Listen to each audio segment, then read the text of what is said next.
Hi hello అండి. నేను మీ జ్యోతి. సాధారణంగా మనం అన్నంలోకి కూరలు వడ్డించినప్పుడు కూరల్లో వచ్చిన కరివేపాకును తీసి పక్కన పెట్టేస్తుంటారు కదండి. అలాంటి వాళ్ళతో కరివేపాకును తినిపించాలంటే టేస్టీగా, సింపుల్గా ఈ కరివేపాకు పచ్చడిని చేసి తినిపించేయండి. వేడివేడి అన్నంలో నెయ్యి వేసి ఇచ్చారంటే ముద్ద మిగలకుండా తినేస్తారు. మరి ఇంకా ఆలస్యం చేయకుండా రెసిపీ చూసేద్దామా? నేనిక్కడ మీడియం సైజులో ఉండే ఒక కరివేపాకు కట్ట తీసుకున్నాను. ఆకుకూరల్లో బాగా డస్ట్ ఉంటుంది కదండి. ఈ కరివేపాకు కట్టని 2-3 సార్లు బాగా కడిగి ఒక కాటన్ క్లాత్ పైన వేసి ఆరబెట్టుకోవాలి. ఇప్పుడు ఆకులన్నీ సపరేట్ చేసుకొని ఒక బౌల్లో వేసుకుంటున్నానండి. మీడియం సైజు కరివేపాకు కట్ట తీసుకుంటే 2 గుప్పిళ్ళు నిండా ఆకు వచ్చింది. చూశారు కదా, ఆకులన్నీ ఇలా తుంచి పెట్టుకోవాలి. ఈ ఆకులకి సరిపడా ఒక ఉసిరికాయ అంత చింతపండు ముద్దను తీసుకొని బౌల్లో వేసుకోవాలి. చింతపండుని ఒకసారి కడిగి తీసుకోండి.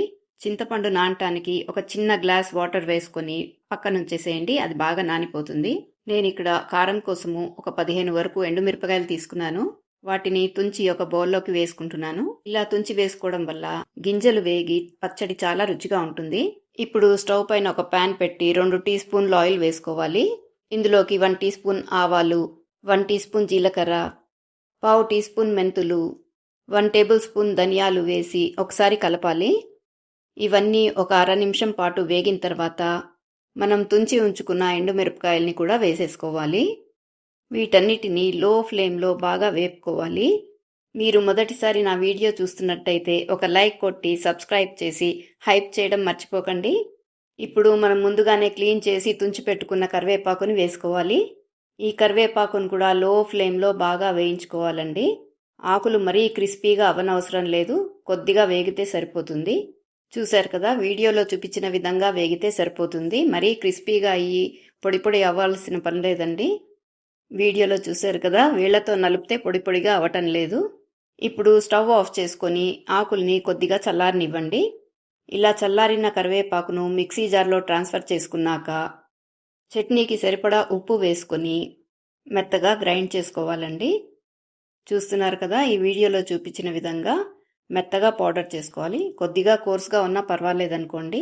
మళ్ళీ ఎలాగో మనం గ్రైండ్ చేస్తాం కదా, ఇందులోకి ముందుగానే నానపెట్టుకున్న చింతపండుని వేసేసుకోవాలి. నీళ్లతో పాటు వేసేసుకోవాలండి. అవసరమైతే మీరు ఇంకొన్ని నీళ్లు కూడా వేసుకొని గ్రైండ్ చేసుకోవచ్చు. వీడియోలో చూస్తున్నారు కదా, ఈ విధంగా మెత్తగా పేస్ట్ చేసుకోవాలి. మీకు ఇష్టమైతే ఇందులోకి ఒక మీడియం సైజు ఉల్లిపాయని కోర్స్గా గ్రైండ్ చేసి వేసుకోవచ్చు. ఇప్పుడు స్టవ్ పైన ఒక ప్యాన్ పెట్టుకొని అందులోకి 2-3 స్పూన్లు ఆయిల్ వేసుకోవాలి. ఆయిల్ వేడయ్యాక అందులోకి 1/2 టీ స్పూన్ ఆవాలు, 1/2 టీ స్పూన్ జీలకర్ర, 1 టీ స్పూన్ శనగపప్పు, 1 టీ స్పూన్ మినపప్పు, 4-5 వెల్లుల్లి రెబ్బల్ని క్రష్ చేసి వేసుకోవాలి. ఇందులోకి 2 ఎండుమిరపకాయల్ని ముక్కలు చేసి వేసుకుంటున్నాను. ఇంకా 2 రెమ్మలు కరివేపాకును కూడా వేసుకోవాలి. ఇప్పుడు 1/2 టీ స్పూన్ ఇంగువ వేసుకుంటున్నానండి. ఇంగువ వేయటం వల్ల పచ్చడికి మంచి ఫ్లేవర్ వస్తుంది. ఇప్పుడు ఈ పోపునంతా లో ఫ్లేమ్లో చక్కగా వేపుకోవాలండి. పోపుని అస్సలు మాడనివ్వకండి. చూసారు కదా, పోపు ఇలా దోరగా వేగాలి. అప్పుడే పచ్చడికి మంచి టేస్ట్ వస్తుందండి. ఇప్పుడు స్టవ్ని ఆఫ్ చేసుకొని ముందుగానే గ్రైండ్ చేసి ఉంచుకున్న కరివేపాకు పేస్ట్ని వేసుకోవాలి. ఒక అర నిమిషం పాటు బాగా కలిపిన తర్వాత సర్వింగ్ బౌల్లోకి డిష్ అవుట్ చేసుకుంటే మన టేస్టీ యమ్మీ కరివేపాకు పచ్చడి రెడీ అయిపోయినట్టేనండి. అంతేనండి, చాలా టేస్టీగా సింపుల్గా 10 నిమిషాల్లో చేసేసుకోవచ్చు. చూశారు కదా, చూస్తేనే నోరూరిపోతోంది కదా. నన్ను నమ్మండి, చాలా టేస్టీగా ఉంటుంది. వేడి అన్నంలో కొద్దిగా పచ్చడి నెయ్యి వేసుకొని తింటే అద్భుతంగా ఉంటుందండి. మీరు ఒకసారి ట్రై చేసి మీ ఫీడ్బ్యాక్ని కామెంట్స్లో తెలియచేయండి. Thank you for watching.